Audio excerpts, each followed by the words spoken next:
नमस्कार दोस्तों, स्वागत है एक बार फिर से आपके अपने एजुकेशन चैनल एजुट्यूबर देव पर। तो दोस्तों, अपने राजस्थान में असिस्टेंट प्रोफेसर जिसको कुछ साल पहले तक कॉलेज लेक्चरर कहते थे, अब उसके लिए जो नई भर्ती की सारी प्रक्रियाएं चल रही है, जिसमें पौने 3,000, कई बार कहते हैं पौने 4,000, 3,500, मतलब 3 से 4,000 के बीच में जिसके अंदर पोस्टें होने वाली हैं, उसके अंतर्गत एक नई विज्ञप्ति, एक नई भर्ती, एक नए पद नाम से जो है आने वाली है, जिसको टीचिंग एसोसिएट कहा जाने वाला है। आज इस वीडियो में हम लोग इसी के बारे में बात करेंगे, क्योंकि आपके बहुत सारे कमेंट्स थे, इस संबंध में बहुत सारी जिज्ञासा थी कि आप एक रिसर्च बेस्ड ऐसा वीडियो लाएँ, जिससे हम लोग समझ सकें कि भई इसमें भर्ती की प्रोसेस क्या रहेगी। पेमेंट 28 साढ़े 28,000 लेस देन 30,000 सबको लगभग पता ही है। 5 साल का अनुबंध होगा वो भी पता है, लेकिन इसके अलावा इस भर्ती के बारे में बहुत सारे लोगों को कुछ भी नहीं पता। तो इस संबंध में आज से लगभग डेढ़ 2 साल पहले अक्टूबर 2023 में जब अशोक गहलोत जी की सरकार हुआ करती थी, उसके बाद दिसंबर में अपने भजन लाल जी की सरकार बनी। तो उस समय क्या होता था कि ये विद्या संबल योजना 2021 में उन्होंने ही शुरू की थी, जो नए-नए कॉलेजेस थे, जिसमें पदों को बहुत क्विक तरीके से फटाफट से भरने के लिए उन्होंने ये व्यवस्था शुरू की। फिर उसको जब 2-1 साल हो गए, तब उन्होंने सोचा कि अब इस व्यवस्था पे तो ज़्यादा कॉलेज को हम जो है निर्भर कर नहीं सकते। तो फिर क्या करना चाहिए? तो इसके लिए उन्होंने एक अनुबंध आधारित या यूँ कहें संविदा आधारित एक कॉलेज लेक्चरर की वैकेंसी लाने की सोची।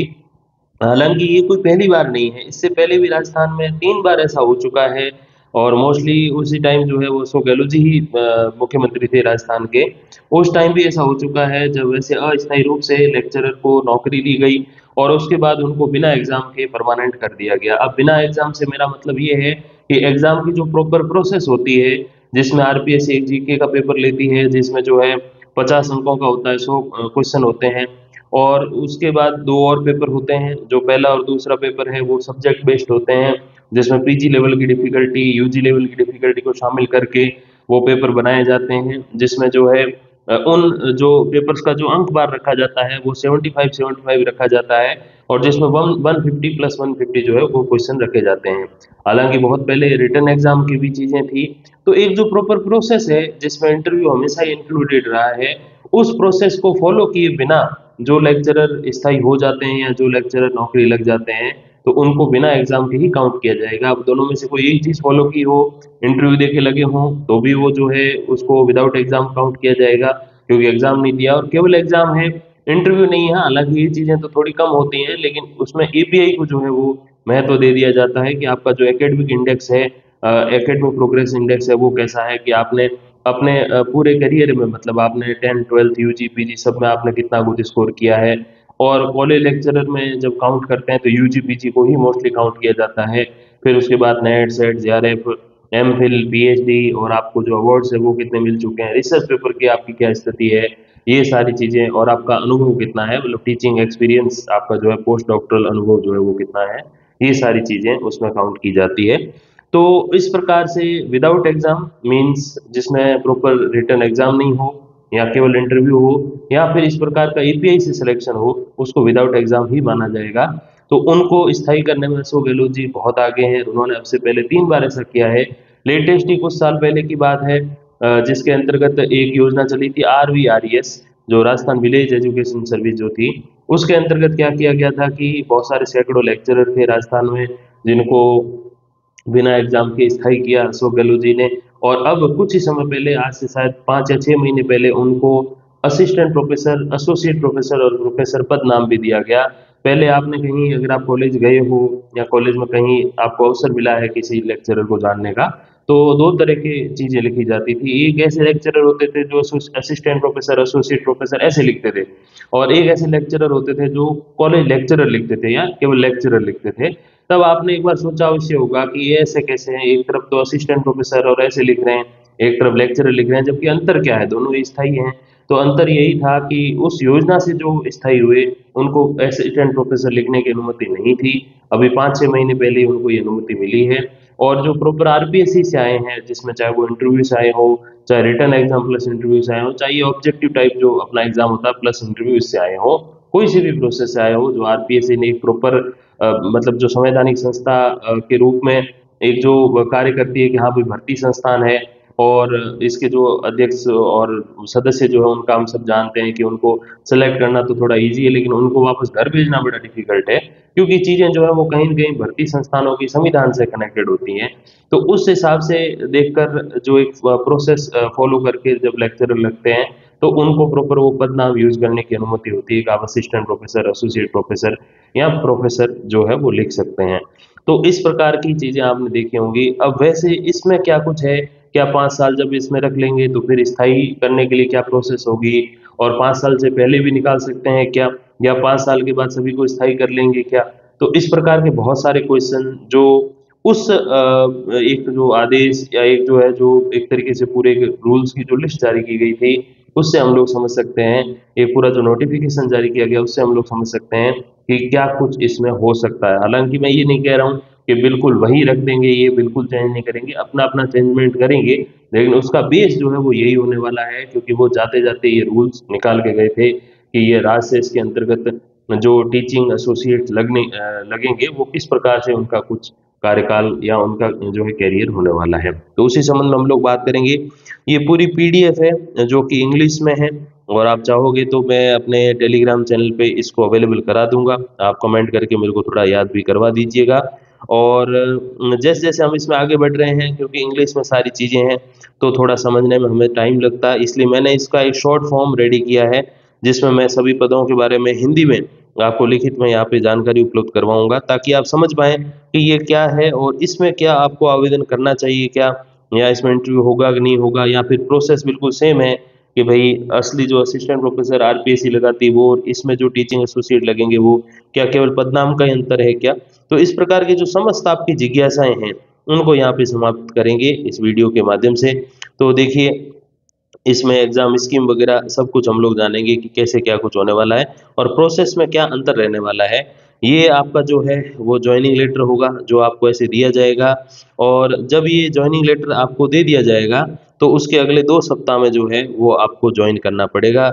अगर आप अगले 2 सप्ताह में जो है ज्वाइन नहीं करते हैं तो फिर आपकी जो नियुक्ति है वो कैंसिल कर दी जाएगी। तो ये नॉट मोर देन 15 डेज, मतलब 2 ही सप्ताह हो गए, 15 दिन हो गए।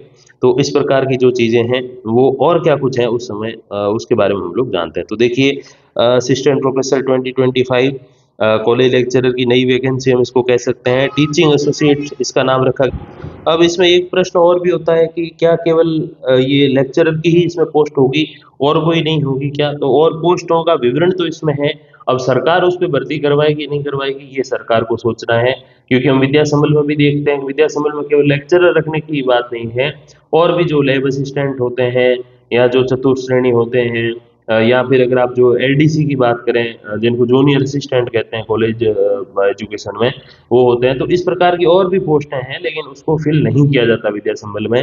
तो क्या पता इसमें भी नहीं किया जाए, लेकिन हम उसके बारे में बात अवश्य करेंगे कि क्या कुछ योग्यता का उसमें सारा सिस्टम रहता है। तो देखिए, भर्ती का नाम टीचिंग एसोसिएट रिक्रूटमेंट 2025 होने वाला है।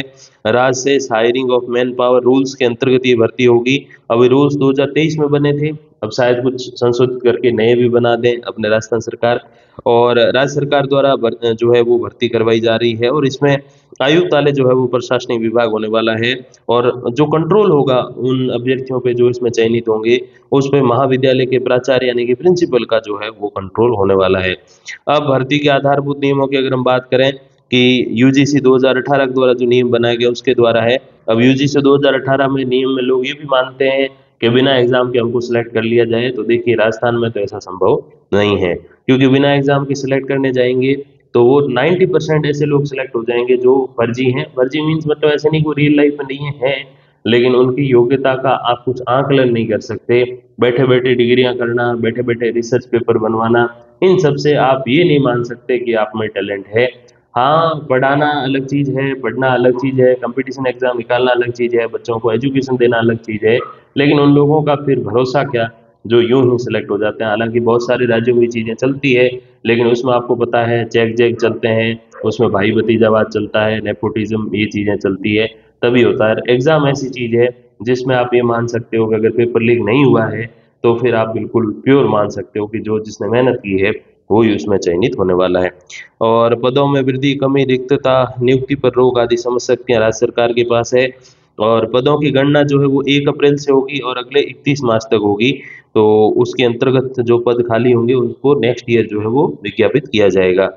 फिर देखिए आवेदक की आयु की बात करें अगर हम लोग, इसमें अगर हम लोग देखें तो देखिए आवेदन की जो आयु आपने बिल्कुल सुनी होगी इससे पहले, जो असिस्टेंट प्रोफेसर की अपनी रिक्रूटमेंट आई हुई है जिसका दिसंबर में एग्ज़ाम है, उसके लिए भी जो है मिनिमम 21 और मैक्सिमम 40 ईयर जो है वो आयु की जो एक एज की जो है वो गणना रखी गई है। और अगले वर्ष जनवरी 1 जनवरी से जो है वो गणना की जाती है कि आपकी मिनिमम कितनी और मैक्सिमम इसके अकॉर्डिंग कितनी हो सकती है। 5 साल की छूट SC, ST, OBC, MBC, EWS के पुरुष अभ्यर्थियों को है और इन्हीं श्रेणी की जो महिला अभ्यर्थी है उनको 10 साल की छूट है, मतलब वो 50 साल की हों तब तक फॉर्म भर सकती हैं। और 5 वर्षीय जो छूट है वो जनरल श्रेणी की महिला अभ्यर्थियों को भी है। तो अब देखिए अंतिम वर्ष में अध्ययनरत अभ्यर्थियों हेतु आवेदन का विकल्प, किंतु परीक्षा आयोजन तक अंतिम योग्यता अर्जित करना अनिवार्य। अब परीक्षा आयोजन तक योग्यता होनी चाहिए, इसका मतलब ये कि इसमें इंटरव्यू नहीं होने वाला है और पूरी आप पीडीएफ को अच्छे से पढ़ोगे, पूरे इस ऑर्डर को, ये हायरिंग जो ऑर्डर्स हैं इनको आप अच्छे से पढ़ोगे तो भी आप देखोगे इंटरव्यू का कहीं कोई जिक्र नहीं है, इंटरव्यू के बारे में विवरण नहीं है, मतलब ये साफ है कि इस भर्ती में इंटरव्यू नहीं होने वाला। और फिर इंटरव्यू ऐड कर देते हैं तो फिर इसका असिस्टेंट प्रोफेसर जो रियल है आरपीएससी सेलेक्टेड उनका कोई अंतर ही नहीं रह जाएगा, वो सेम हो जाएंगे। तो फिर तो वो आप वही रख लो, फिर आप ये आधी अधूरी पेमेंट वाला क्यों कर रहे हो? कुछ तो प्रोसेस में अंतर होना चाहिए तभी आप एक आधे पेमेंट में किसी व्यक्ति को रख रहे हो। अब आरक्षण बिल्कुल एससी एसटी को और ओबीसी को और जो ईडब्ल्यूएस को मिलता है, एमबीसी को, वो सारा इसमें मिलेगा, विद्या संबल योजना की तरह नहीं होगा और सरकार द्वारा मासिक भुगतान होगा। अब इसमें जो भत्ते वगैरह हैं जो इतने सारे ऐड होते हैं अपने सरकारी कर्मचारियों के, वो सारे इसमें ऐड नहीं किए जाएंगे। अब देखिए परीक्षा में प्राप्त अंकों से निर्मित मेरिट के आधार पर जो है वो सिलेक्शन होगा, बिल्कुल एपीआई स्कोर के बेसिस पे इसमें कोई विवरण नहीं दिया गया है। और पद रिक्त रहने की स्थिति की बात करें तो देखिए एक आरक्षित सूची यानी कि रिजर्व लिस्ट तैयार की जाएगी जिसमें अंतिम रूप से चयनित अभ्यर्थियों की कुल संख्या के 50% अभ्यर्थियों को चयनित किया जाएगा, जिससे मुख्य सूची में चयनित अभ्यर्थियों के कार्य ग्रहण नहीं करने की स्थिति में उन पदों पर इन अभ्यर्थियों को चयनित किया जाएगा। असली एग्जाम में भी हम देखते ही हैं, एक मेन लिस्ट निकलती है, एक रिजर्व लिस्ट निकलती है और रिजर्व लिस्ट में वो अभ्यर्थी होते हैं जो मेन लिस्ट से थोड़ा ही नीचे रहे हैं और मेन लिस्ट में कोई ज्वाइन नहीं करता है किसी कारणवश, क्या पता वो पहले से ही वैसे किसी पद पे हो या कोई और भी रीजन हो सकता है। तो फिर उसमें उन रिक्त पदों पर इन रिजर्व लिस्ट वाले अभ्यर्थियों को चयनित किया जाता है और वो भी सेम इसी में भी सिस्टम रखा गया है। अनुबंध की बात करें तो आरंभ में तो 5 वर्ष अनुबंध होगा, मतलब कॉन्ट्रैक्ट होगा, उसके पश्चात आवश्यकता अनुसार 3-3 वर्षों हेतु जो है वो अनुबंध को बढ़ा सकते हैं। और कल परसों क्या 10-15 दिन पहले एक अपडेट में हमने पढ़ा भी था कि बढ़ाने का कार्य जो है वो प्रिंसिपल करेंगे। हालांकि इससे थोड़ी सांठ गांठ और भाई भतीजावाद देखो बढ़ेगा, क्योंकि जो प्रिंसिपल का खास होगा उसी का ही कॉन्ट्रैक्ट बढ़ेगा, नहीं होगा तो फिर उसका थोड़ा बढ़ना मुश्किल है। तो ये थोड़ा मैं समझता हूँ कि गलत चीज़ें हैं। और अभ्यर्थी के 60 वर्ष आयु प्राप्त करने तक ऐसा किया जा सकता है, मतलब 3-3 वर्ष जो बढ़ाने का सिस्टम है वो बढ़ाते ही रह सकते हैं जीवन भर, जब तक वो 60 साल की एज को प्राप्त नहीं कर लें। अब देखिए एक बार अनुबंध समाप्त होने के पश्चात पुनः अनुबंधित करने हेतु अभ्यर्थी की कार्यशैली को देखते हैं और परखते हैं।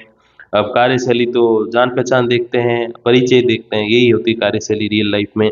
फिर अनुबंध की समाप्ति पर उक्त पद स्वतः ही रिक्त माना जाएगा जिसकी अलग से कोई सूचना नहीं दी जाएगी। तो जरूरी नहीं प्रिंसिपल आपको बोले ही बोले, हालांकि कई बार ये भी इसमें कहा जाता है कि सरकार की ओर से आदेश आएंगे, बिल्कुल आएंगे, लेकिन पर्सनल किसी को नहीं भेजे जाएंगे, सबका एक ही आदेश आएगा, सबको ऐसे मौखिक रूप से बोल दिया जाएगा। तो ये चीजें भी इसमें जो है इंक्लूड होने वाली विद्या संबल वाली। ये सारे जो रूल्स हैं जो भी मैं आपको बता रहा हूँ, ये सारे आप बिल्कुल उस ऑर्डर में पढ़ सकते हो जो मैं टेलीग्राम पे आपको अवेलेबल कराऊंगा, आप स्वयं अगर इच्छुक हो तो। अब देखिए पारिश्रमिक वृद्धि, मतलब आपकी जो सैलरी बढ़ेगी वो कैसे बढ़ेगी, हर साल 5% बढ़ेगी।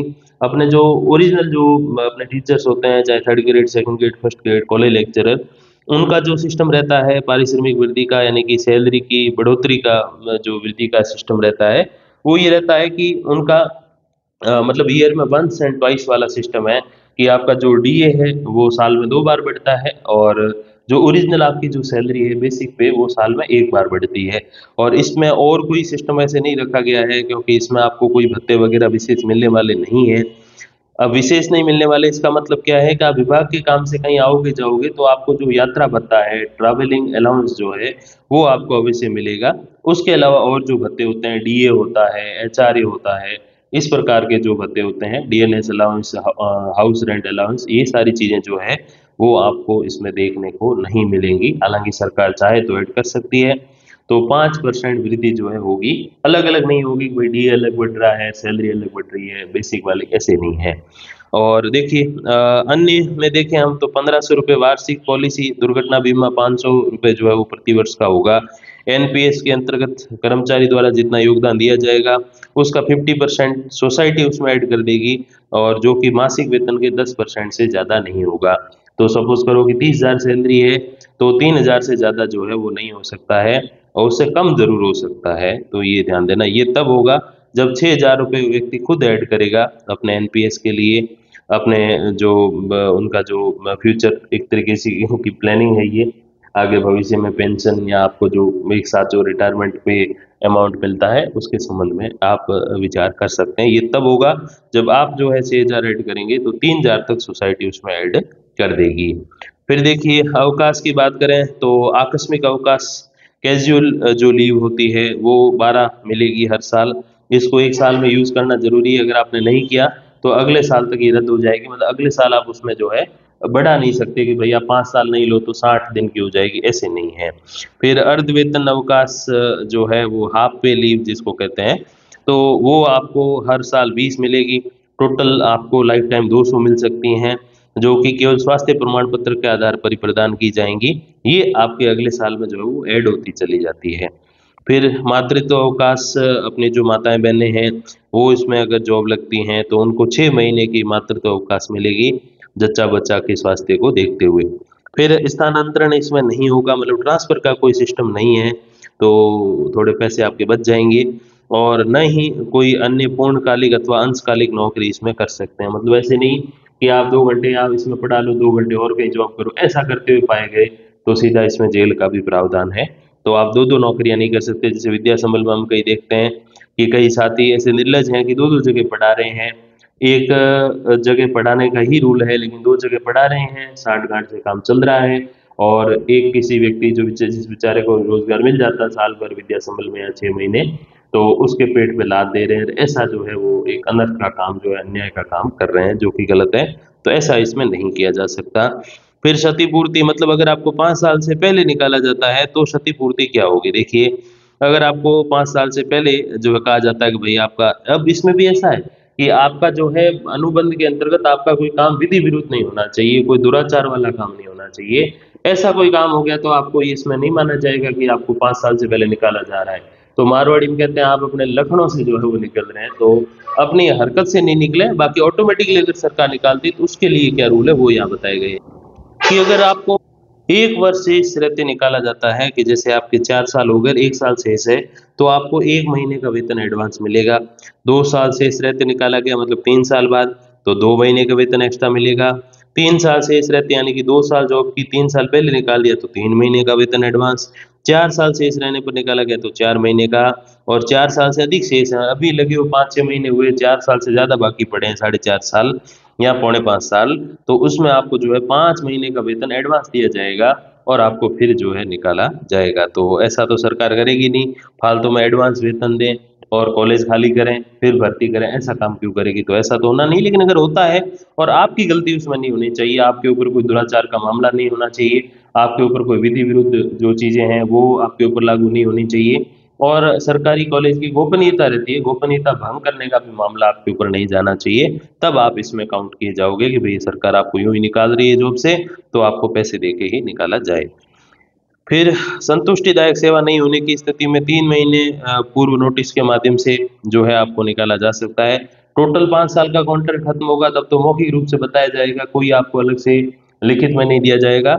और अनुबंध के बीच में आपका जो है संतुष्टि वाली आपकी सेवा नहीं है तो 3 महीने का नोटिस देकर प्राचार्य आपको निकाल सकते हैं। और खुद से अगर आपको स्वेच्छा से सेवा का त्याग करना है कि भाई मैं फर्स्ट ग्रेड लग गया हूँ, या इवन इससे तो सही यार थर्ड ग्रेड वगैरह वो भी है, और सेकंड ग्रेड तो और अच्छा है, फर्स्ट ग्रेड तो फिर क्या ही बात। और अगले असली असिस्टेंट प्रोफेसर तो फिर तो पूछो ही मत, वारे ही न्यारे हो जाते हैं। तो ऐसी स्थिति में आपको 3 महीने पहले नोटिस देना पड़ेगा इस जॉब को छोड़ने का, उसके बाद ही आप छोड़ सकते हो। यूं ही चलते फिरते विद्या संबल में जैसे छोड़ देते हैं वैसे नहीं छोड़ सकते।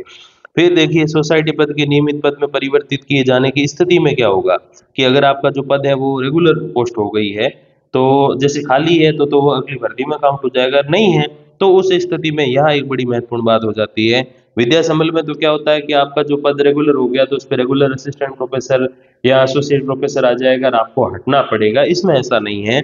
इसमें ये है कि अभ्यर्थी जो 5 वर्षीय सेवा पूर्ण कर चुका है, मतलब 5 साल का कॉन्ट्रैक्ट कंप्लीट हो चुका है, फिर उसकी पोस्ट रेगुलर हो रही है तो वो खुद भी साथ साथ में रेगुलर हो जाएगा।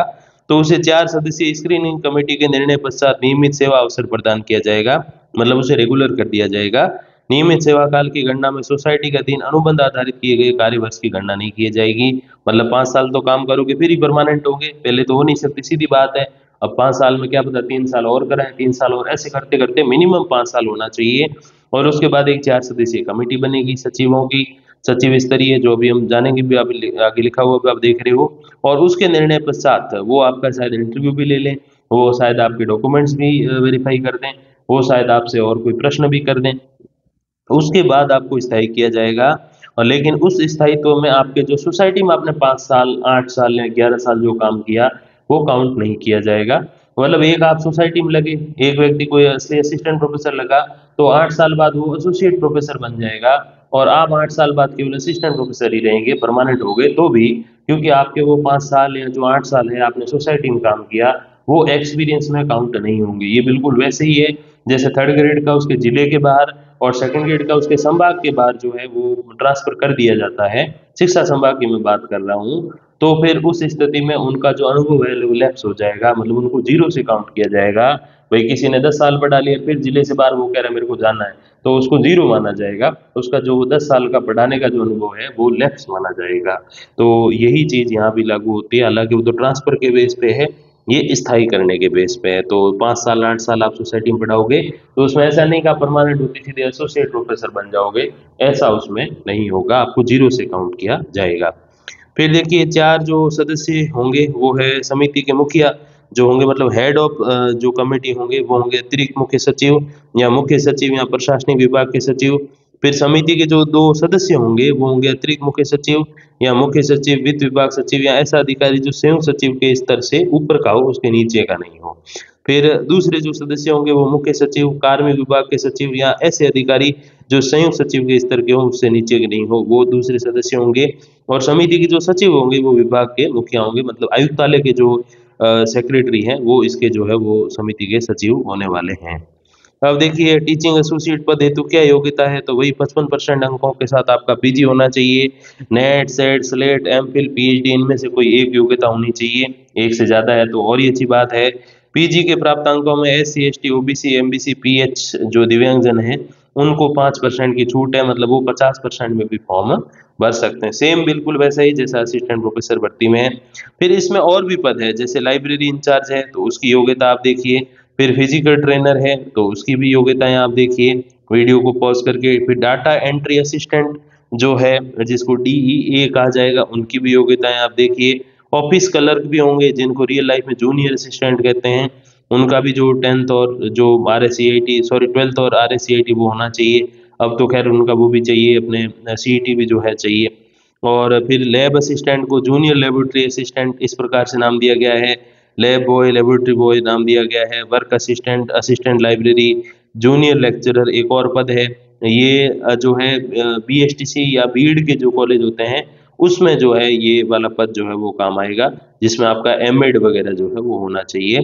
फिर स्टेनोग्राफर की भी इसमें जो है वो पोस्ट है, स्टेनोग्राफर सेम बिल्कुल नाम है जो ओरिजिनल कॉलेज में होता है। फिर एग्रीकल्चर कॉलेज है उसमें ये भी है, agriculture extension assistant, library incharge, extension manager.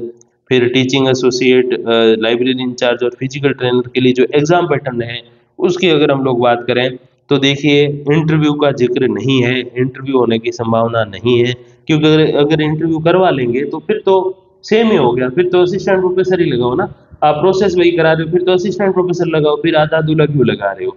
तो ये है कि इंटरव्यू इसमें नहीं है। फर्स्ट पेपर होगा 75 मार्क्स का, 150 अंक उसमें जो है प्रश्न होने वाले हैं। दूसरा 75 अंक का और 150 प्रश्न। तीसरा 50 अंक का 100 प्रश्न। तो वही सेम सिस्टम रहने वाला है। टोटल 200 अंक में से जो है वो आपकी मेरिट बनेगी और उसमें जो है वो 400 प्रश्न जो है वो काउंट किए जाएंगे। तो इस प्रकार से टीचिंग एसोसिएट, लाइब्रेरी इंचार्ज और पीटीआई, ये जो तीनों ही अभी भी जो चल रहे हैं 2023 वाली भर्ती के, लाइब्रेरियन, पीटीआई और असिस्टेंट प्रोफेसर, उनके नाम चेंज कर दिए गए हैं। पीटीआई का जो फिजिकल ट्रेनर जो है इंस्ट्रक्टर होता है उसका फिजिकल ट्रेनर कर दिया गया है। लाइब्रेरियन जो है उसका लाइब्रेरी इंचार्ज कर दिया गया है। और असिस्टेंट प्रोफेसर जो है उसका नाम टीचिंग एसोसिएट कर दिया गया। नाम चेंज है, योग्यता वही चाहिए, सारा सब कुछ वही चाहिए, बस एक चेंज है, इंटरव्यू नहीं होगा। ओरिजिनली इन 3 पदों के लिए इंटरव्यू होता है कॉलेज में, ठीक है। फिर पीटीआई पद ही तो थोड़ा ये एक्स्ट्रा है कि आपको दौड़ भाग भी जो है वो आनी चाहिए। पुरुष हैं तो उनके लिए थोड़ा कठिन है, महिलाओं के लिए थोड़ा इजी रखा गया है। और फिर डाटा एंट्री असिस्टेंट का आप देखिए, और ऑफिस कलर का आप एग्जाम पैटर्न देख सकते हैं कि क्या कुछ उनको और चीज़ें जो है वो देखनी पड़ेंगी। अब ज्वाइनिंग जो है वो, जैसे मैंने आपको वीडियो के स्टार्टिंग में बताया कि जिस दिन ज्वाइनिंग लेटर जारी हो जाएगा आपको सूचित भी कर दिया जाएगा, और 15 दिन के भीतर आपको जो है वो ज्वाइन करना पड़ेगा। ओरिजिनल में 21 दिन का टाइम देते हैं, इसमें 15 दिन का ही है। तो ये कुछ चीज़ें हैं अपनी टीचिंग एसोसिएट या असिस्टेंट प्रोफेसर या कॉलेज लेक्चरर या लेक्चरर भर्ती के बारे में। और अब देखते हैं भजन लाल जी की जो सरकार है वो कब ऐसा एक नोटिफिकेशन जारी करती है और उसमें क्या कुछ चेंज करके जारी करती है, वो देखना बड़ा दिलचस्प होगा। इस संबंध में एक प्रश्न और भी बहुत पूछा गया आपके द्वारा कि सर अभी जो विद्या संबंध में आवेदन लिए क्या वो रद्द हो गई क्या? देखिए वो रद्द तो नहीं हुए हैं, लेकिन उसमें जो कोर्ट चले गए थे पिछले वाले अभ्यर्थी उनको प्राथमिकता देने के आदेश हैं। राम चतुर्वेदी वाली जो ऐसी याचिकाएं हैं 2-3, अब सभी नाम तो मेरे को याद नहीं है, तो उनमें जो है उनको प्राथमिकता का आदेश आयुक्तालय ने जारी किए हैं। तो पिछली बार जो जहाँ लगे हुए थे और राम चतुर्वेदी वाली याचिका में जिनके नाम है रिट में हाई कोर्ट के द्वारा, तो उसमें वो जो है वापस लग जाएंगे। बाकी जो नई पोस्टें हैं जिन पे कोई नहीं लगा हुआ था या जो कोर्ट नहीं चला गया या फिर कोई कोर्ट गया है तो राम चतुर्वेदी वाली याचिका में नहीं है, तो उसको जो है या फिर एक गुणेश्वराम की भी एक याचिका एक और है, ऐसी 2-3 याचिकाएं हैं। तो उसमें अगर नाम नहीं है तो उसकी जगह बिल्कुल फ्रेश कैंडिडेट लगाया जाएगा। लगेगा वो 1 साल के लिए। उसके बाद ये वाली जो वैकेंसी है teaching associate upcoming college lecturer vacancy, इसमें जो एग्जाम से लगेंगे वो उन पोस्टों पे 5 साल लगेंगे। इनके विरुद्ध याचिका वो वाले काम नहीं करेगी कोर्ट वाली, ये आप ध्यान रखिएगा, ठीक है। अब इसमें कुछ एज की छूट दे सकते हैं, जो अभ्यर्थी पहले से काम कर रहे हैं 2021 से 25 तक, तो 4-5 साल लगभग हो ही गए, तो 4-5 साल की एज की और छूट दे सकते हैं। वही कोई 45 साल तक फॉर्म भर सकता है, कोई 40 तक, तो 40 का 45 हो जाएगा, 45 का 50 हो जाएगा, 50 का 55 हो जाएगा। तो ये छूट उनको दी जा सकती है। बाकी कैरियर के बेस पे, एपीआई के बेस पे अगर करने लगे तो ये राजस्थान की सबसे बड़ी फर्जी भर्ती जो है हो जाएगी। हो सकता है कुछ मेरे भाई बहनों को ये चीज़ खराब लगे कि एपीआई को आप इतना जो है वो क्यों कह रहे हो, तो देखिए एपीआई कहीं आज के 20 साल पहले किसी का कुछ है, आज का किसी का कुछ है। कोई ऐसा अभ्यर्थी जिसका एपीआई इतना अच्छा नहीं है लेकिन बाद में वो सीरियस होकर तैयारी करने लगा, तो एपीआई से इतना कुछ होता नहीं है। फिर एपीआई से चीज़ें होनी है तो फिर तो आप एग्जाम मत करवाओ इतने, फिर तो आईएएस जो आईपीएस होते हैं, आरएएस होते हैं, वो भी आप एपीआई से ही लो, जो टॉपर रहे हैं उनको ले लो। तो फिर तो देखो फिर डिग्रियां बिकेंगी और बहुत अच्छे अच्छे पैसे में बिकेंगी। तो एपीआई नहीं होना चाहिए। एपीआई छोड़ो, ग्रेजुएशन के अंक जुड़ते थे आज से 5-7 साल पहले। रीट जब होती थी एक एग्जाम से भर्ती होती थी, ग्रेजुएशन के अंक जुड़ते थे, कभी 10%, कभी 30%। तो उसमें भी ये मैटर हो गया था कि लोग फर्जी डिग्रियां खरीद खरीद के लाते थे, जबकि उसके 10% जुड़ रहे हैं, जबकि 30% जुड़ रहे हैं। तो सोचो पूरा ही 100% ही जोड़ने लगे, मतलब एपीआई क्या है, पूरा 100% कैरियर का अंकों के आधार पर भर्ती। तो फिर तो डिग्रियां बिकेंगी और शिक्षा का जो है वो बंटाधार हो जाएगा। तो एग्जाम जरूरी है। एग्जाम भी ऐसा कि नहीं अशोक गहलोत जी करवाते थे वैसे बड़ा एग्जाम नहीं, ये चप्पल में ब्लूटूथ और ये नहीं, थोड़ा साफ सुथरा एग्जाम हो। आटे में नमक जितना तो भी नहीं हो तो अच्छी बात है, लेकिन कलयुग है, इतना तो होगा। लेकिन उल्टा नहीं हो जाए कि भाई नमक में आटा नहीं हो जाए, ये चीज ध्यान रखनी है। तो यही कुछ बातें जो आपसे करनी थी। जल्द ही और वीडियोस के साथ आपके सामने उपस्थित होऊंगा। तब तक के लिए धन्यवाद, नमस्कार।